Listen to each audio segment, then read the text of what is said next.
Hello everyone, welcome back to my YouTube channel.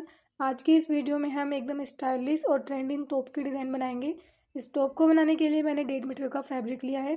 सबसे पहले fabric को हम खोल लेते हैं। इसे एक साइड से मैं इस तरीके से डबल फोल्ड करूँगी। तो मैंने फोल्डेड साइड अपनी तरफ रखी है और सामने की साइड में मैंने ओपन साइड रखी है। सबसे पहले हम बैक पार्ट की मार्किंग करेंगे। इसके लिए मैंने गले की चौड़ाई 3 इंच रखी है और गले की लंबाई मैंने 1 इंच रखी है। इस निशान पे हम गोलाई का निशान लगा लेंगे। शोल्डर मैं 4 इंच रखूँगी, 4 इंच का निशान लगा लेंगे। शोल्डर वाले निशान पे 1 इंच का लंबाई में निशान लगाएंगे और गले वाले निशान से इसे सीधी लाइन से मिला लेंगे इस तरीके से। और इसी निशान से हम नीचे की तरफ आर्म होल का निशान लगाएंगे। यहाँ पर मैं 8 इंच का आर्म होल रखूँगी। आर्म होल के निशान पे हम अपने चेस्ट का 4th पार्ट लगाएंगे, प्लस में हम 3 इंच का मार्जिन देंगे और इसे स्केल से सीधी लाइन से मिला लेंगे। और अब हम टॉप की लंबाई पर निशान लगाएंगे। टॉप की टोटल लंबाई मैंने 25 इंच रखी है, तो मैं 25 इंच पे निशान लगा लूँगी और स्केल से सीधी लाइन को आगे तक ड्रॉ कर लूँगी। और इसके बाद एक सीधी लाइन को नीचे तक ले जाएंगे, हल्की सी गोलाई देंगे और यहाँ पर हम आर्म होल की भी गोलाई दे देंगे। और अब हम इस पर कटिंग कर लेते हैं। तो ये हमारे बैक पार्ट की कटिंग हो चुकी है। अब हम बैक पार्ट की ओपन साइड पर इस तरीके से आर्क पिन लगा के इसे सिक्योर कर लेंगे।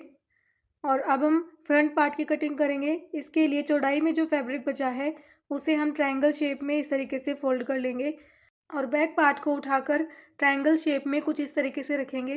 बैक पार्ट और नीचे के ट्रायंगल की फोल्डिंग साइड एक तरफ होनी चाहिए और इस तरीके से बैक पार्ट को तिरछा करते हुए रखेंगे और चारों साइड से मार्किंग कर लेंगे। गले की मार्किंग भी आपको ऐसे ही करनी है जैसे कि आपको सामने दिख रही है। इसके बाद हम फ्रंट पार्ट की भी कटिंग कर लेंगे। फ्रंट पार्ट को कटिंग कर लेने के बाद हम शोल्डर पे 4 इंच का निशान लगाएंगे और फोल्डेड साइड से नेक पे 2 से 3 इंच नीचे एक तिरछी लाइन को इस तरीके से ड्रॉ कर लेंगे। ये स्टेप बिल्कुल ऑप्शनल है, आप इसे ना भी करें तो भी कोई दिक्कत नहीं है।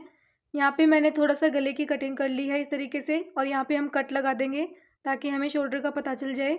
और अब हम अपने फ्रंट और बैक दोनों पार्ट्स को एक दूसरे के ऊपर इस तरीके से रखेंगे और दोनों के शोल्डर्स को आपस में जॉइंट कर लेंगे।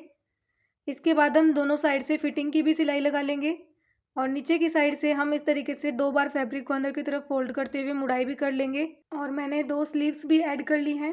गले के किनारों को हम थोड़ा थोड़ा लाइटर से जला सकते हैं ताकि इसके धागे जो हैं वो ना निकले, या फिर आप चाहें तो इसकी मुड़ाई भी कर सकते हैं। तो इस तरीके से हमारा टॉप बन के तैयार हो चुका है। आपको ये वीडियो कैसी लगी? वीडियो अच्छी लगी हो तो वीडियो को लाइक करें, शेयर करें और चैनल को सब्सक्राइब कर लें। मैं मिलती हूँ नेक्स्ट वीडियो में, तब तक के लिए बाय बाय।